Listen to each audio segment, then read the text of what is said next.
I'm very Methodist. Hallelujah. I'm very Christian. Hallelujah. Praise God. Praise God again. And, Where's the golden bells? Amen. Yes. So yeah, I'm Methodist. I'm Christian. I won't sit here and act like I've been like the perfect Christian or I'm the best to talk to about matters when it comes to relationships. But in everything that I try and do is I try to be an instrument of God, and I just try to that's my one prayer. Lord, let me be your instrument. Every boardroom I get into, every discussion I have, even when I'm in school or whatever it is I'm doing, it's just like, Lord, let me be your instrument. And it's really, really served me over the years, having a relationship with, and just knowing he's there and acknowledging that he's there, man. Like things always happen for a reason, and you're not just existing in this speck of dust in the universe for you to die and it's all insignificant. That's a very bleak way to live. But I like to just know that at least I'm part of something that's greater than myself and part of a grand design. And when it comes to spirituality, I'm at that stage where I'm having questions regarding what does it mean to have African spirituality. And I don't know. There's an episode that is coming where there was a very, very, very hot discussion. Should I say it? No. There's a good conversation about spirituality. There's a very hot conversation about culture and spirituality and what it means to go through certain rites of passage. And like that conversation really spurred a lot of interest around that. Yeah. Strap in. It's gonna be a good one. So it's a good one. So that's my relationship with God. Right now I'm like in that place where I'm like, okay, I'm Christian, but like what does it mean to have African spirituality? Nice, beautiful. I like that you said that you do everything with purpose and being an instrument. That's amazing. My relationship with God has been one it's been turbulent. I've been brought up in an extremely beautiful household in regards to religion and Christianity. I've been brought up very, very Christian since I was a baby. The issue with Eli as an individual is I'm a very individual thinker. So at one point in my life, I was questioning everything and trying to figure out, is this for me, right? But luckily with the tools that I've been equipped with through my upbringing, I've managed to find, like right now, an extremely beautiful relationship with my God. And that's all attributed to the environments I was put in by my father and mother. I think with maturity as well, I've been able to forge my own relationship. As much because we're human, we're never going to be or feel like we've done enough in that relationship, because you're never going to feel like you're I'm good, right? There's always something you feel like you can do better when it comes to a higher power. But where I am now, I think it's a beautiful place. Like I feel at peace with my relationship with God, and that's all I'll ever ask for. Like just to have the connection, have a positive one, and have him like guiding your life and being with you. So wow, I'm very, very happy with my relationship with God. Very happy. Wow. Praise God. Please remember that our mothers watch this channel. Yeah. Hi, Mom. We will not be slandering. Praise God. Praise God again. Praise God again. Hallelujah. Praise God. Guy. As we search for the next question, let us say a prayer. My guy. So quickly, another one I think I should answer. Someone has asked me, do I practice law? A little bit. I'm on break for now. Went to KSL, yes, did that. What has been the highlight of your year so far? And love from Zambia. Big shout out to you from Zambia. So what's been the highlight of your year so far? We only live in the high life. Tell her mama, you only want the high. Insert song. I was just stalling while I poured water, by the way. That's a little trick in the trade. My highlight of the year. What have I've done a lot this year, man. And we're literally halfway through. How did it kick off? Okay. Oh, there's so many. I'd say there's a few. I think my year started beautifully. Well, the end of last year to this year with surprising my parents during Christmas. That for me, it was such a beautiful thing to be able to see the amount of love and how much you're missed. You don't see that when you see someone every day, but being able to like pop into my living room back in the UK and see my parents, oh my God, like that for me, I've never been so like fulfilled. And then spending time with them, just enough time so I don't get sick of them, and then leaving. That was that was a really nice way to sort of kick off the year, the Christmas and New Year. I'd say what trips have you been on this year? Oh, this year has been crazy. That's what I'm trying to think. I've been on quite a few trips. I think SA is up there. South Africa is definitely up there. Just because it left me wanting so much more. And you know when you're shown that it is possible. Like for me, that was a beautiful thing. Like to be in that environment and know that what you're doing right, you're on the right path, and look how much is possible. That feeling is like filling gas into your tank, and now you just want to just keep going. So that for me, like that, knowing that you're doing it right, there's so much more that can be done with it, has helped me and propelled us even through like tough times this year. Tough times. The toughest. That's it. So essays. Wait, that went to season 11. This season, like, come on, it's gonna be late. Yeah, I'd say that. I haven't had my birthday yet, so, but I think that's I think that those two, Christmas, SA. Actually, your birthday was lit. Your birthday was sensational. Yeah, your birthday was really nice. Yeah, you do. That was fun. That was a lot of like bossa nova moments there. Oh god, that was really fun. Oh, and obviously my sister's graduation. My sister's graduating. That was beautiful because we waited 2 years for the ceremony. So that was very wholesome. So yeah, it's all centered around family and money. She had those heels. She had those 1980s heels. I was making fun of your sister. I was like, those heels. Hey, Rebecca. This is a quiet taste. Yeah. No. She looked. I was like, hey, boss. Yeah, that girl. Shout out to you, Becky. Yeah. We miss you, by the way. When we can afford you, we'll have you back. When we can. We can't afford you right now. So. This is a level that only you can take us. Yeah, there is. Yeah. Season 11. That's my highlights, buddy. That's my highlights. What are yours? Your birthday also. Yeah. Oh, yeah. Oh, so we could have gone. Yeah. Oh, in the last year. Yeah, it's the last year. So I thought like from. Anyway, yeah, because your birthday falls. It's still within a year. Yeah. Like I think a lot changed from your birthday. Yeah. I wish I didn't. But yeah.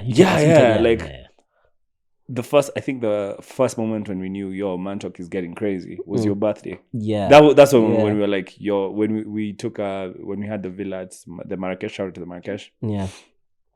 It was absolutely crazy. Yeah. Absolutely crazy. If I was to go highlights of the year chronologically, I'd say your birthday was the one that like popped the champagne. Yeah. Then I think season 9 of Mantalk was like ridiculous. Yeah. Let's not say. Season 10 is obviously another level, but I feel like season 9 for us cemented some things. It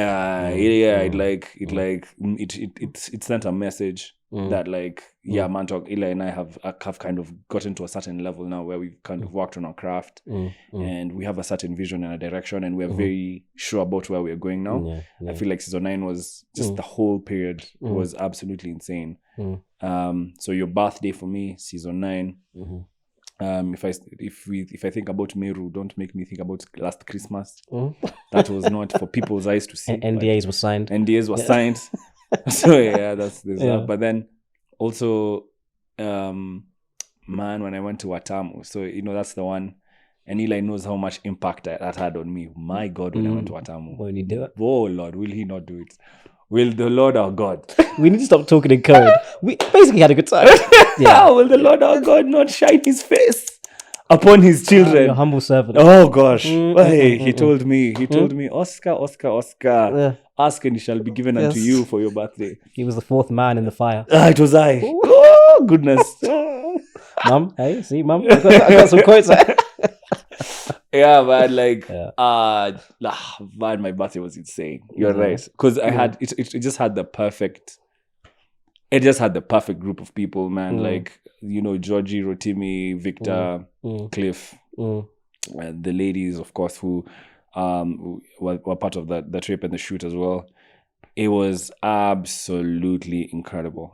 Absolutely incredible. And it just showed me what Mantalk could be and the life that I could live if I just it's like you're bird in a cage, like spread your wings. Every time, it's like you're just spread your wings and fly, man. And I feel like that's what Watamu did for me. It just told me just spread your wings, challenge yourself and break through. Like this is not the end for you. So that was one of the highlights. Then obviously the Spotify trip, man, meeting Deleuze and Nasty C. and Come Home Fella and all those incredible. Mm. Like for me, meeting, you don't know what Meeting the Les was for me. I had these songs, him and AKA. I had the songs on those, those old iPods. The shuffle. Yeah, those ones. I had that. Heaven was on repeat. Just walk outside, see, feeling myself in my and one shorts. And that used to be like one of the songs I used to play. So like to actually meet him and tell him, man, you had such a big impact on me growing up. Talking to Nasty C and seeing that, and then obviously what the podcast could be, what you just mentioned. It's really like fueled us. Like now we kind of see that that our work is the work that we do, and kind of the investments that we've made. It's actually like paying off one day at a day at a time, and that's huge for us, and it was huge for me, man. Like it was huge for me. And also another highlight that's lesser known is when I started working out with Pocket Gym. You're like the physical changes and stuff, and just seeing what my body's capable of. I've been slacking a bit. Don't laugh, Cliff, when you watch this. It's a process. I've been slacking a bit, but like I think that like make that investment, that when your body starts to do what you want it to do, that's been a huge highlight for me this year. I've seen that smile. This is the Pocket Gym. You guys, hey, you've unlocked us. You have some testimonials, my friend. There you go. Okay. Next one. Which university of time? Ooh, okay. This is like a fun chilled one. Okay, go. Which is the best series of all time that you've watched? Your favorite series of all time. All time is big. Say the best thing you've watched lately, because all time is. Oh no, me, I'm an all time. I take all time seriously. Okay, you do it. You forget me. I'm a basketball guy. LeBron James is the best basketball player of all time. I said it here first. Question was which series? Anyway, let's go back to series. Man, the one that has me by the neck, by the throat. Game of Thrones.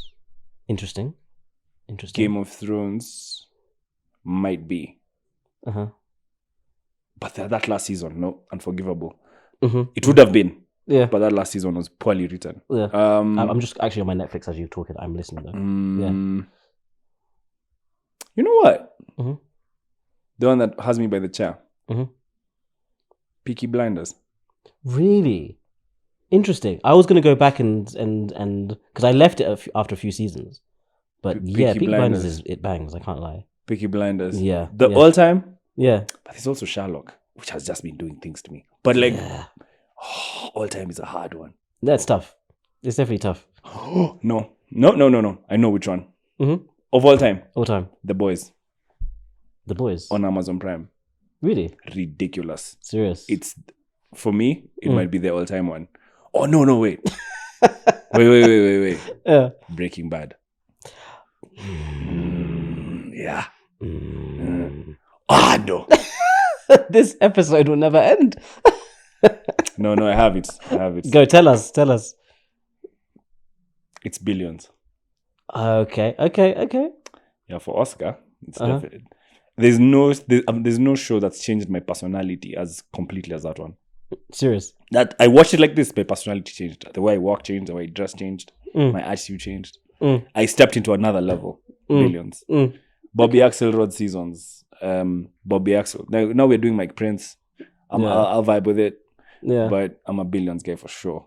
Billions is strong. Billions is very strong. Billions, yeah, that one has had me by the throat. Yeah, like for years. Like so it's between Billions, Peaky Blinders, and Breaking Bad. But for now, I'll pick Billions for me because it just matches my personality and my interests. Yeah. Yours? Okay. I'm going through what I've saved as my. I have this thing where I'll watch something. I forget I've watched it. I'll watch it again in a year and be like, oh, I've watched this already. When I watch something, I forget. Like, it's really strange. Are you kidding me? Honestly, it doesn't stick. So Billions. Top Boy is up there. Ooh, I do. That's another one. Yeah, Top Boy is strong. Yeah. You ended. I think for me, it's just because I'm gonna stay Top Boy. Do you know why? It's not even because of how good the content was. It's incredible, but it's the representation on an international level. Somebody that like I never lived inside London, but I was right next to the culture and I knew all of these things. But people used to always look outside, like, oh, America's amazing, this place is amazing. But to see people from outside appreciate a culture that I know, which is made up of young diaspora kids, like that I could have been one of the Top Boy guys if I moved a few like miles. So to see diaspora guys that are mine and my brother's age make it on that level, create a culture that's exportable. Yeah. Like that's why Top Boy for me was so beautiful to see. Even the darkness was beautiful to see. Yeah. Even knowing like seeing Mama in a flat that works and she's still got her African thing, and you're seeing her son talking a London accent. It's just like it filled my heart with so much joy. It was. I wish there was more of that, but that's not only representing the negative. There's definitely it's required because there's a massive amount of negative in the society there. But for me to see it like that, I'd want to see more stories based around my demographic back home that are actually more positive, as well as the Top Boy stuff that can be negative. But for me, I think Top Boy just for a cultural and that's right. Yeah, me, I'm big on Billions because it's like it's about finance and business and like I really like it's very macho. It's very like I am the target market. It has me by the neck. We need to go on one of those retreats like they did. You know, they come back. Coming in a white beard. Yeah, I'll grow. That's walking on all fours with some shaman. Some juice. It's very aspirational. Okay, for me, I wouldn't lie. That's probably what I want at some point in my life. Probably. I wouldn't lie. But also like Top Boy is a good choice. Excellent choice. That's also a really good one. And I knew everyone's one. Sally's my favorite. The perfect risk manager. If you know what that means, I won't spoil for you, but he is the perfect risk manager. Oh, for sure. If he was an actuarial scientist, the man would have been running. His level of calm as well. That's right. Yeah. Now do you know that guy's delivered every promise he's made? Like from the beginning of the movie. Like if he tells you something, you better pay attention. He doesn't mess about. If he tells you, you'll pay. You'll pay. There is a consequence to your actions. It's right here. My heart. Top Boy is right next to my heart. Just it's what I put. It's a good one. It's a good one. But Billions though. Bobby Axelrod. Lord. My God, the analogies. What the hell? Come on. That's a good question. You have us. Shout out to you. What's up next? Is it me? Yes, it's you. I think I'm going for the last one. Yes, for sure. Do you want to? I don't want to go something. I don't want to go too serious. But I want to end with a vibe. Yeah. So, how would you describe happiness in your own words?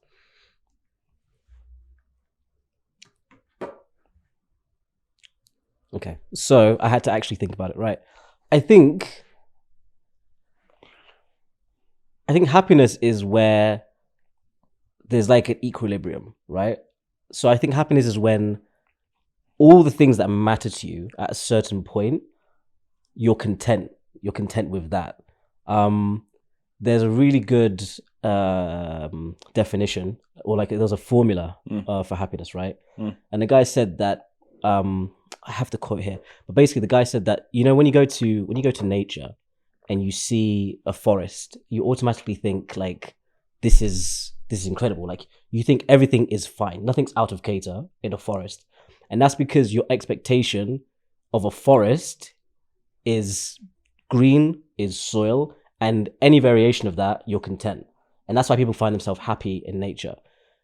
The equation that he said that really resonated with me is like happiness is when your expectations meet your realities, right? That's the equilibrium. I wrote down the exact definition because I like to remind myself sometimes. And I'll give you the name of the guy. It says happiness equals your perception of events in life match your expectation of how life should be, right? So that's why when you look at the sea, your expectation of the sea is waves, is horizon. So you'll never look at the sea and go, what's going on here? Like you never think this is out of cater. So that's why I'm saying the equilibrium of everything you care about being like at your expectations. So for me, it's when I find that pocket where what I'm doing in terms of my relationship with my family is where I expect it to be, which is a high level of love, and we have positive conversations. That's my expectation of my relationship with my family. So I'll be happy there, and that's a very high priority for me. Then when it comes to, if I look at now over on my business side, I've projected this, I want to work these many hours, I want this to happen, I want this to go through, and my expectation of that is also met. So I'm like, that's fine. So now I'm looking like my family, my business is okay, and then like my health, right? So like spiritually, mentally, I feel like I'm at peace because everything is in cater. So it's when I find that equilibrium that I think I'm the happiest. And the reason I know that's the case is because of the effect that I feel when one of them is out of cater. Like if I'm not in a good place with my family, everything else doesn't really matter. Like I can be making a lot of money, I can be healthy as anything, but that's gonna bug me. So it needs to come back to a stable level, right? If I'm thriving with my family, yes, I love you so much, yes, I'm making money, but I'm sick, like it doesn't, I'm still not going to be happy with that situation. So it's when those three, like my personal health, mental and physical match, my family and people I love match, and then the whatever I'm pursuing matches. That's where I find happiness for me. Yeah. Good answer. Yeah. Well, Yeah. you have such an elaborate response for that question. Such an elaborate response. Yeah. Two books. Yeah. Unfortunately, I've thought about it regularly. That's why. Yeah. For me, I don't think about happiness at all. My understanding of happiness has always been, I'll be happy when I die. Okay. Do you want to talk about it? Yeah. Think about it. Because happiness seems to be the end. It's not, and the life is the means. The life you live is a means to that end. You get what I mean? I get what you mean. Yeah. Or maybe I'm just spouting out what I was taught in university, where happiness is a teleological mission, and teleological means, let me Google the word. I've even forgotten what it means. Teleological. Yeah, it's like teleological. It's like I think that idea. Just a sec. Teleological. Yeah. Everyone get your dictionaries out as we teleological. Compare and contrast this definition. Yeah, like exhibiting or relating to design or purpose, especially in nature. It's like theological is the meaning of it's exhibiting or relating to design or purpose. The standard story about mass printing is a story of linear teleological progress. It's like it's an account of teleology is a teleological explanation of why folks have prongs, is that this design helps humans eat certain foods. So it's like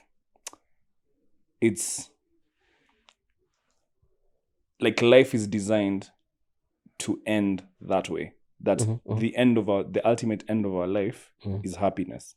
Okay. It is not necessarily something that occurs in a continuous or linear manner. You get what I mean? Okay. So you see, for me, it's like happiness is a teleological good. It's a good that is experienced at the end. It's not a good that is experienced, every day. What we go through every day, our mood changes. You get what I mean? But for a man to be truly happy, it occurs when we look at the end of his life and his impact and how he's changed people and how he's touched people's lives and the contributions he's made to society. And then we say, hey, that guy, he was happy. You get what I mean? So question, when you say, that's really interesting, because you're saying, now you're looking at the guy at the end, you're saying that guy was happy, but that's in retrospect, right? So like, did that guy know during that journey that he was happy? Perhaps he did. Yeah. Perhaps he didn't. But at the end of the day, like I said, it is for him. It's not something for me. It's like happiness is it feels a bit selfish. It's not something that I set a goal and say I want to be happy. Really? It's not. I don't wake up in the morning and go, I want to be happy. Like you wake up and then say, oh my God. I never wake up and go, I want to be happy. No, for me it's like I live my life according to the goals that I've set. I live my life a quarter mile at a time. You get what I mean? I wake up and go, what are the goals and the objectives I've set for the day? Have I met them? Yes. Am I okay? How do I feel about meeting these objectives? I feel good. Have I met this person? No, I have not. Can I do it tomorrow? Yes, I can. Like it's not something. I don't live my life like thinking about happiness. It's not something that sits at the back of my mind. I live my life just enjoying I don't know how to explain it. It's like I'm with you. I hear what you're saying. Yeah, I just enjoy the fact that I exist in the present. I exist in the now. I exist in the today. Cumulatively, when I die, maybe you can say I'm happy. But me, I enjoy the fact that right now I'm shooting this podcast. Yeah. Get what I mean? Yeah, it's really good. There's no camera issues, hopefully. If there's a camera issue, it's fine. I'll deal with it then. If I leave this, I have another meeting that might be a difficult meeting. Take the difficult meeting. It's fine. Whatever happens, it's fine. Like, just keep going. But because I feel like we put so much pressure on ourselves as human beings to be happy. I want to be happy. Yeah.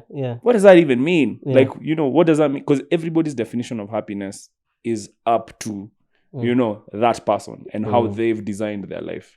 So for me, that's why I said happiness is something that is teleological. It's something that I feel like when I am done with and when I have passed on, other people will say, hey, Oscar was very happy.